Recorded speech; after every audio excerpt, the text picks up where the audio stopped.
pleased to simply stand up here and get everybody's attention and point you towards your program where Duncan Douglas is going to lead this esteemed panel. I'm certainly not the leader of this panel. I will be hanging on, hopefully for dear life, thanks to the exciting discussion we're going to have. But first, I want to kick things off and set the stage a little bit for this panel, which is regulatory changes in the new economics of payments, year 2, a not so thinly veiled reference to Dodd-Frank. We're obviously, hopefully this isn't news to anybody, we're obviously in a significant economic recession, the greatest economic recession since the Great Depression. And this economic recession has been largely attributable to the collapse of the debt markets, in particularly the home mortgage markets. More fundamentally, a number of economists have tied the economic crisis really to a meltdown of macroeconomic factors, an imbalance in the macroeconomy that's fostered by a lethal combination, a cocktail of sorts of excessive consumption and loose credit. We're spending more than we can afford.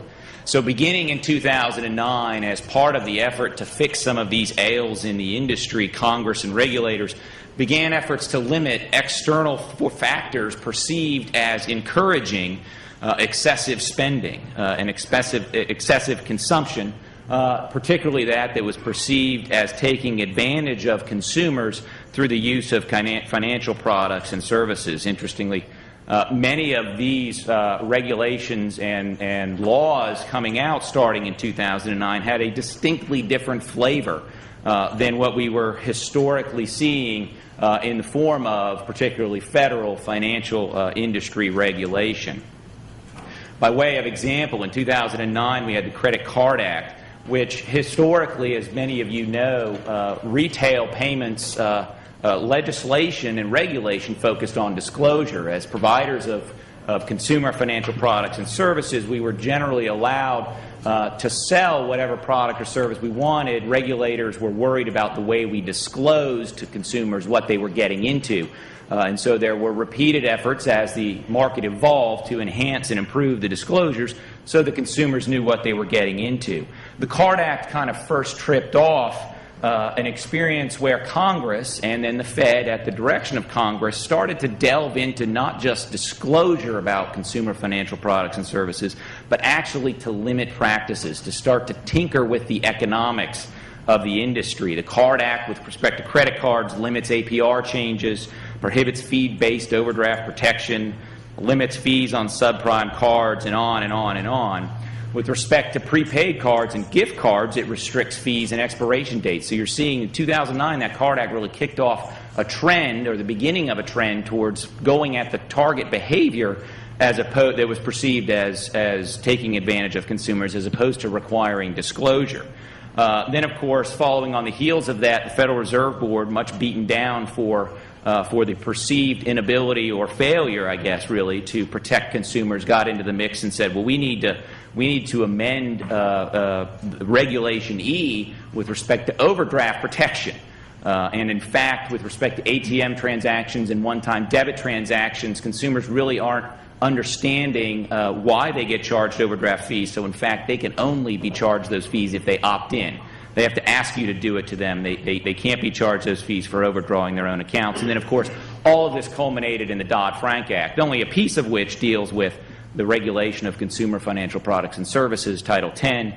But there are some really deep nuggets in there. Obviously, the creation of the new Consumer Financial Protection Bureau and its broad authority to define and proscribe activities deemed as abusive, which nobody here says, oh, well, we should allow abusive practices to go on in the market, but the definition of abusive includes any product that's offered that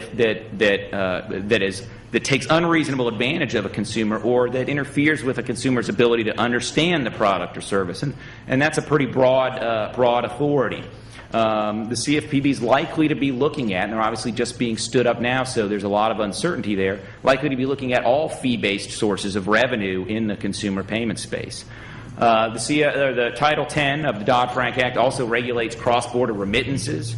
And of course, we have the infamous Durbin Amendment. And those of you that can tell, I'm losing my voice a little bit because I gave a 2-hour expose on the Durbin Amendment yesterday. I'll spare you the details. But the Durbin Amendment is probably the most far-reaching regulatory change in the payments industry to date across all history. And I'll make that bold statement because I believe this is the first time that Congress and the Fed, at Congress's directive, actually took the step of saying this isn't even about consumer protection. We're not trying to protect consumers. It's not about bank safety and soundness. We're not trying to protect the industry. We are trying to correct a perceived market imbalance, a failure in a two-sided market to work efficiently, and therefore there is an economic regulation that shifts the economics from one side of the equation, the issuer side of the equation, the debit and prepaid marketplace, to the merchant side of the equation. On the forefront, we may have federal data breach, security legislation, notification legislation. That's certainly being considered now. And there are a bunch of other underlying changes that are affecting the industry that are more of a routine nature. The Unlawful Internet Gambling Enforcement Act, IRS 6050W that requires some tax reporting that I'm sure some of our panelists are going to talk about, and some FinCEN rules on prepaid access. But these fundamental changes have really stirred up the industry in the past 2 years, and that leaves us, as the dust settles, with a substantially revised marketplace. And we now, with this esteemed panel, are going to start addressing what will the new environment look like thanks to these changes. So I'm joined, or actually led today, and I'll take them in order, by Singh, SVP and Global Product Head at Global Payments. Sid has been an active member of the payments industry for more than a decade. At Global Payments, he heads new product, business, and corporate development. He received his master's degree in business administration with dual specialization in market and information systems, and holds a bachelor's degree in mechanical engineering, just to make sure he's good at math. Jamie Walker, to his left, is the chief financial officer at Elavon. He is obviously an acquirer, a competitor with Global Payments, so we should get some good discussion here.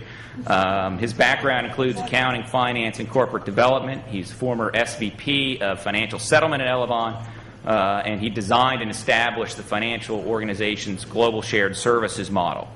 He's also played a key role in expanding Elavon's operations into Europe. To Jamie's left is Steve Karp, SVP of Enterprise Strategy at SunTrust Bank. Where he partners with executive leadership across various customer product and channel segments to develop and execute payment-related strategies. His areas of focus include debit and prepaid, ATM channel management, alternative payments, and underbank strategies. Prior to joining SunTrust, in 2008, Steve was a manager at Edgar Dunn, which is a global payments consulting firm, and has held a variety of impressive consulting and business positions prior to that. Last but certainly not least, immediately to my right, is Wayne Johnson. Wayne is managing director at Raymond James, where he is responsible for transaction processing, equity analysis. Wayne has been in that role since May of 2005. He covers 16 publicly traded companies and has authored numerous industry and company reports. His opinions have been sought by money managers, consulting firms, private equity corporations, and industry publications, and has been in the business generally for 20 years. With that, I am going to, and that's who I am, I'm going to kick things off and let Sid share some prepared remarks.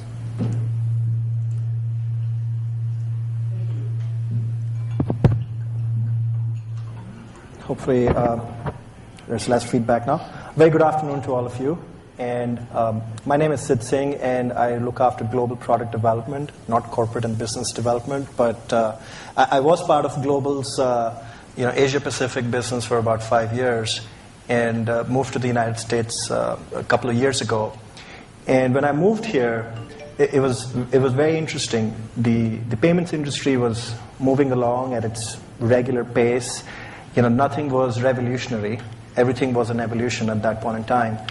And the hottest topics being talked about were e-commerce, point-to-point encryption, and a little bit of this, a little bit of that. And then suddenly, Durbin or Regulation 2 comes around, and IRS 650 comes around.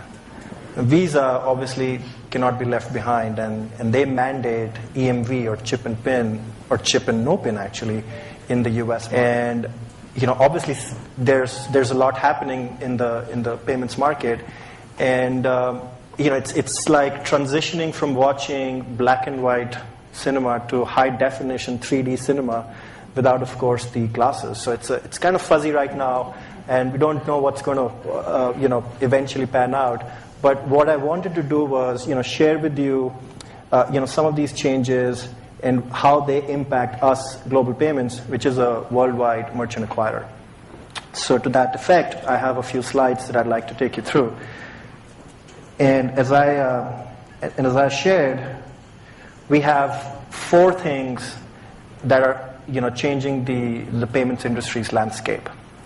And I'll focus more on the economic order and how this changes the value proposition behind acquiring and merchants and issuers, etc. The first and foremost, we talked about Durbin, and I'm going to touch upon what exactly are the changes, just to give you a semblance of how dramatic and drastic this regulation has been for all stakeholders in the payments industry. I'm also going to just briefly touch upon the IRS compliance. I know Jamie here has some thoughts on it as well. And talk about Visa, and then more importantly, also talk about smartphones. As Pete Kite very eloquently mentioned, the internet is a very, very powerful medium. And smartphones today are bringing the internet to our pocket. It's kind of blurring the line between online and offline, and you're always connected to the internet. And we think that's a big development, just as Peter mentioned, and that has the potential to change a lot of things and change the pecking order in the payments industry as well. So let's talk about Durbin, a topic very, very close to our heart. As Duncan mentioned, it has been one of the most comprehensive changes in the commerce of payments. It has essentially 3 major segments in the main Regulation 2. One is, of course, the debit interchange rates themselves. As we're all aware, the issuers and the banks used to make about 80 basis points, on an average 45 cents a transaction. And that has now been dramatically cut down to 21 cents, with approximately 1 cent per transaction additional left to cover the fraud investments that some of these issuers have to make. And that has a lot of impact on the industry. The profitable debit portfolios suddenly have a significant revenue reduction, and all of that has to be recouped from somewhere. As the Bank of America CEO said, they do have the right to make profit, and some of these revenues have to be recouped from the consumers. The other aspect that Durbin changed was exclusivity. Now, for the first time, cards will have a signature and a PIN that are unaffiliated networks. So think of it this way: you could have Visa on the front of your debit card and a star bug at the back of your card, and these are unaffiliated networks. You cannot have Visa at the front of the card and Interlink at the back of the card, because they're essentially affiliated companies.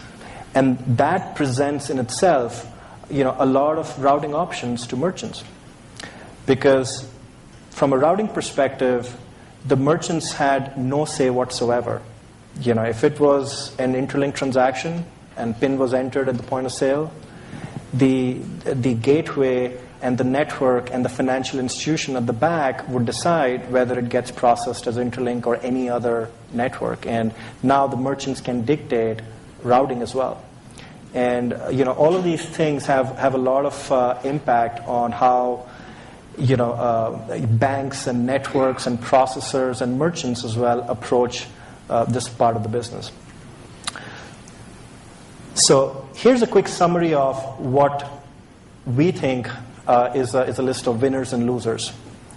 As you'll see, the merchants are obviously benefiting the most, right? No surprise. Debit was the largest chunk of their portfolio. transaction costs have gone down significantly. The debit networks, and I'm sure some of our panelists would comment on this, are actually being impacted as well, and in a negative way. Even though interchange is not a revenue for them, they still have pressure on their top line revenue from financial institutions. Because the bank's going, my revenue line's gone down, why do you as Star or Pulse get to make more money than I used to do? So you have to bring down your costs as well. Obviously the banks that are greater than $10 billion in assets, so the regulated banks, have had a significant drop in revenue. Banks that are less than $10 billion do not have a direct impact, but there is this unknown that what if the merchants start suppressing transactions at the point of sale? So think of a scenario where a merchant can say, you're Bank of America, you're cheaper for me to process, versus you're a community bank, I'm going to pay more for the interchange, and therefore try and change the behavior at the point of interaction. And as we're all aware, the merchants are very capable of doing that. Every time you check out at a grocery store, the number of clicks and pushes and buttons that you have to press to exit the debit screen to get to a credit screen would tell you the sheer focus that the merchants have to drive behavior. And the community banks, or the banks less than $10 billion in assets, have something to lose as well. Now, there's a school of thought that the processors would make a lot of money because interchange is going down, and processors would get to keep some of that. And the reality is that this is a very, very competitive industry. We compete for Jamie's merchants, and they compete for our merchants, and there are many, many acquirers in the marketplace.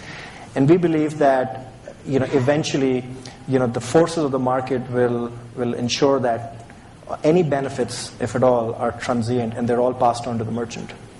And therefore, the processors are kind of neutral from a financial perspective.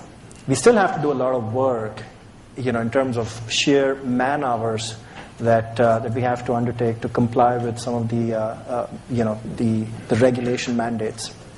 And then, last but not the least, we've got the consumers. And as we've seen in Australia, and I'm not sure how many of you are familiar, but the Reserve Bank in Australia stepped in many years ago and decided to cut down interchange, from its levels, whatever they were, to about 0.5%. And that was throughout all card types, credit, debit, etc. And what happened there was that the banks started to recoup their lost revenues by immediately withdrawing all the reward programs on the cards. And the consumers essentially had to pay more. So our theory is that consumers, even here in the U.S., will eventually pay more as a result of Durbin. Now, a Wells Fargo or a Bank of America might have stepped back. They were announcing $3 to $5 of fees on some consumers. And because of all the pressure that it generated and the PR it got, they stepped back. But eventually they'll find a way to recoup some of those lost revenues. So it's all going to come out of the consumer's pocket. So in effect, our view is that interchange should come down, as a result of market forces, but not due to government intervention, because we've seen nobody wins. You can see the amount of reds in here and just one green, and that tells you how positive this has been for the payments ecosystem. But that's not enough. You've got Visa, and obviously they've been under pressure to reduce the fraud that exists in the payments market, and they've recently introduced chip, or better known as EMV in some other parts of the world. And US was the last region that never did anything on this technology. Canada, Europe, Latin America, Asia Pacific, they've all been chip enabled for many, many years. So this is indeed a pretty bold statement from Visa, and it impacts many of us present in this room. Because either you're a merchant or a technology provider or an acquirer, this is a fairly disruptive change. And the change is not likely to reduce fraud. unless there are some other measures that Visa adopts. But the point here is there is new regulation. This time, it's not from the IRS, it's not from the Fed Reserve, but it's from a card scheme network like Visa. And as a result, acquirers like us and Jamie here have to comply with these mandates and continue to support our operations. Now, on the other side, I want to talk about smartphones. As someone said not too long ago, that 1 billion smartphones have been put out in the last 3 to 4 years. It's potentially one of the most consequential products ever launched yet in mankind's history. And please take that with a grain of salt. It's a bold statement. But the point here is that it brings the internet to the consumer's pocket. And therefore, it opens up a lot of opportunities on a lot of different fronts. And we believe that has the power to change a lot of the industry players and their contribution to the payments ecosystem. The telcos want to play in it. AT&T, Verizon, they've announced a joint venture with ISIS. Google wants to play, in the space. PayPal's obviously announced that they already had a wallet. It was in the cloud. It can be brought down into the phone. And Square obviously has been, a fairly, well-known entrant into the market. They're not on the wallet side, but more on leveraging the mobile phone as a POS device. And I think that's very exciting. The Silicon Valley has finally decided to take notice of the payments business.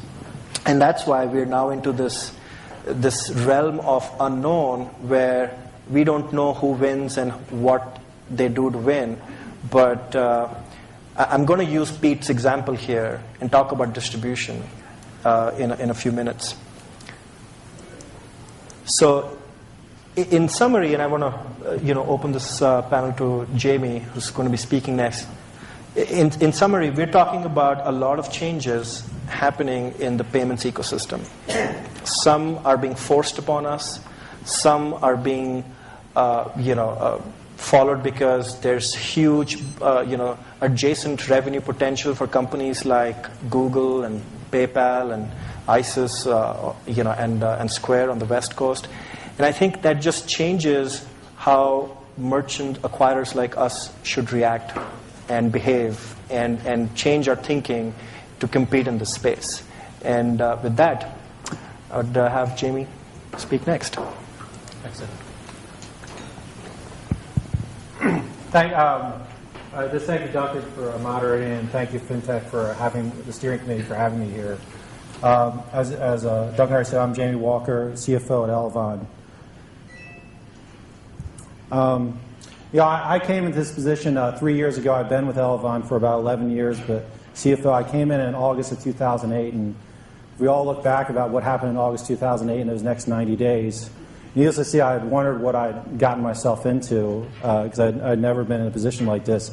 I remember distinctly, I flew a lot to Europe, and I landed overnight. You fly overnight, and I had an email, a notification from some service that said overnight that Lehman's had collapsed and Merrill had been bought. So just sheer this chaos in the market.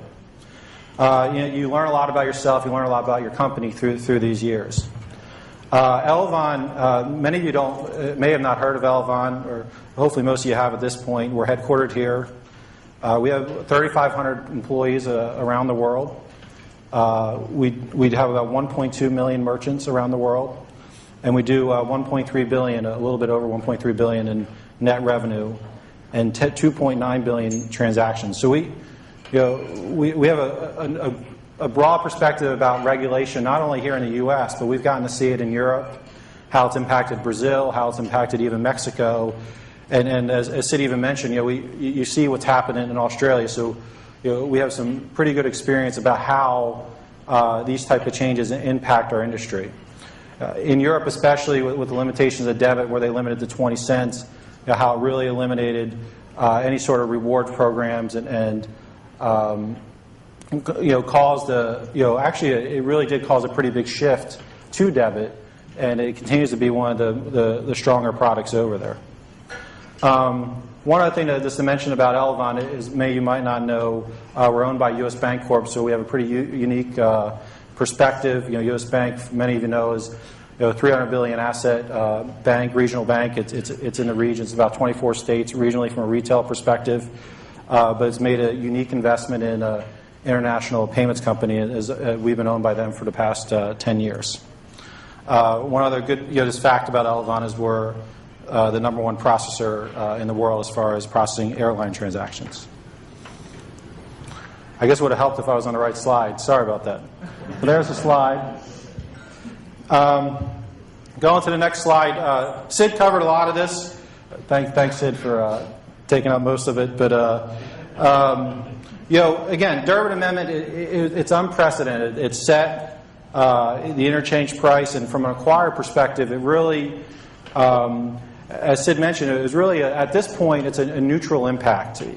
We are benefiting somewhat in the near term from depending on pricing of merchants, but for the most part, all the costs or the interchange reductions are being passed back to merchants. But as we all say about regulatory, it's the unintended consequences that these sort of regulations have. And we saw it right away with Durbin.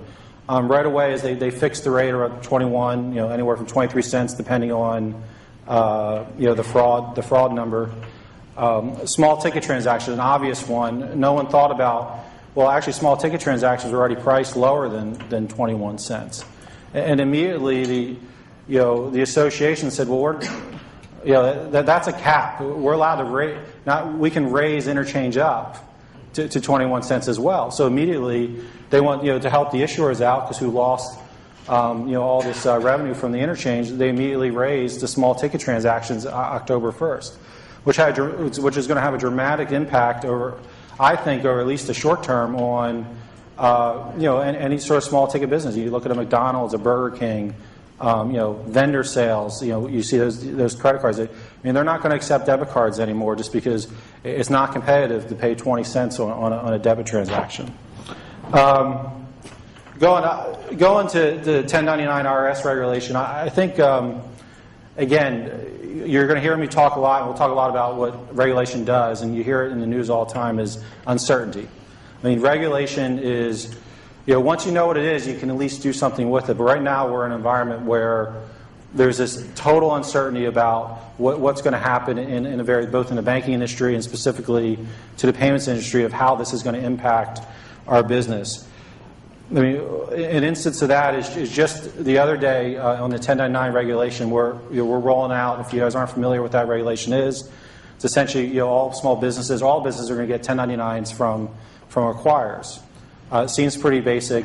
They'll have to put it on their tax return. Say here's your debit credit transactions. Obviously, they're asking us to help them make sure that businesses are reporting all their transactions properly. But just the other day, they decided to make a change to how that's going to be reported.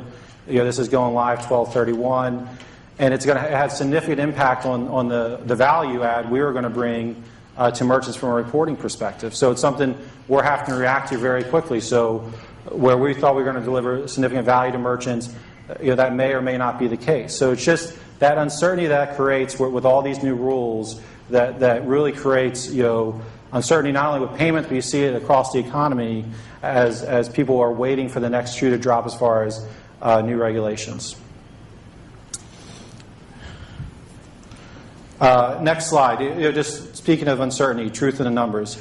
I don't know if any of you realize, but only 10% of the rules for Dodd-Frank have been written to date. Only 10%. And I'll have another slide here that talks about the impacts a lot of those rules already had. 1,000 new rules so far. So we've just begun.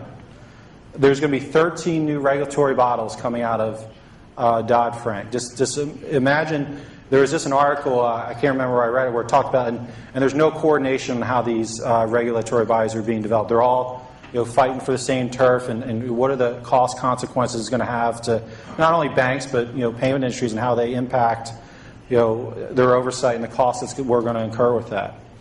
And then obviously there's just that uncertainty of repeal, whether it's the healthcare law or any of these things. So we're going through all these hoops to put these into place, and that uncertainty creeps up. Will these actions be repealed? So it's a very uncertain world.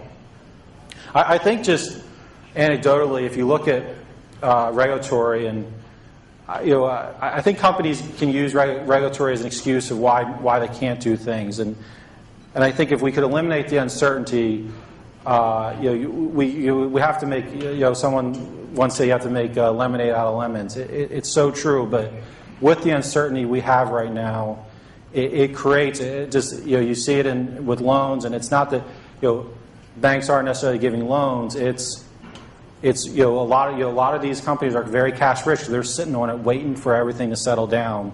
So as soon as the regulatory calms down, and it is what it is, I think you'll see a lot more certainty, a lot more investment in the growth in our economy. I wanted to put this out. This is something my parent company discloses, just to kind of give you the real cost of compliance. As a U.S. bank, they'll lose $1 billion right off the top with the three current legislation as they are. The overdraft legislation will cost them $440 million. The Card Act will cost us $250 million. And the Durbin Amendment, we estimate, will cost the bank $300 million. Those are real numbers. So just to give you an idea of the impacts that these regulatory oversights are having on the banking industry and the payment industry as a whole. And with that, I'll turn it over to Steve. Thanks, Jamie. Appreciate it. I don't think I've ever actually seen a clicker that had a green button and a red button. It makes it pretty easy. So I appreciate, Duncan, the work you've done to organize the group here. And I spend a lot of time telling people that I work at a bank, but I'm not a banker. But I guess for at least right now, I'll be the banker of the group, and that's okay. I'm comfortable with that. I actually feel a lot better being in Buckhead than I do in my office downtown, as this puts me about 4 miles further away from the Occupy Atlanta folks. So if they're having a bad day and they're coming up Peachtree, they're not going to find me. They may find somebody else in SunTrust. But they're probably actually gone. But anyways, there was a period there where, who would think you're in a day and an age where, out on the West Coast, there were groups of people literally marching in the streets, and part of what they were doing was breaking and vandalizing bank buildings. So let's all try and take off our consumer hats and just put on our financial technology professional hats, so I can at least go.